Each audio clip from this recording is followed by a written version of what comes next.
டம்ளரில் அரை டம்ளர் பருப்பு எடுத்துகிட்டு வறுத்துக்கிறேன். பாசி பருப்பு வறுத்துட்டு அதை ஆற விட்டுறேன். 1 டம்ளர் சாமை அரிசி எடுத்துகிட்டு வாஷ் பண்ணி எடுத்துக்கிறேன்.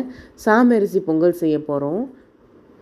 வாஷ் பண்ணினதுக்கப்புறம் இந்த ஆற வச்ச பருப்பு அது கூட சேர்த்திட்டு இன்னி ஒரு தடவை வாஷ் பண்ணிவிட்டு 1 டம்ளருக்கு 5 டம்ளர் தண்ணி ஊற்றிட்டு அதை விசிலில் விட்டுறேன். 4 விசிலுக்கு அப்புறம் திறந்து பார்த்தேன், இப்படி இருக்கும். அது கூட 1/2 டேபிள் ஸ்பூன் உப்பு சேர்த்துக்கிறேன்.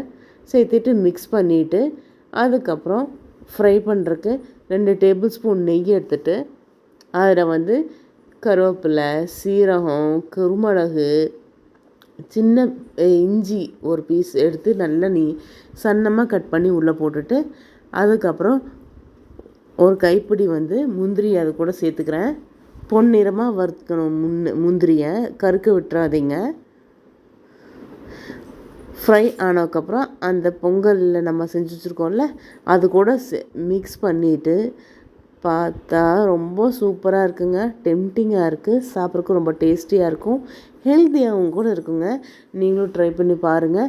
நாங்கள் தேங்காய் சட்னியோட இன்றைக்கி காம்பினேஷனில் சாப்பிட்றோம். நீங்கள் சாம்பார் வச்சு ட்ரை பண்ணி பார்த்துட்டு எப்படி இருக்குன்னு கமெண்ட்டில் சொல்லுங்கள்.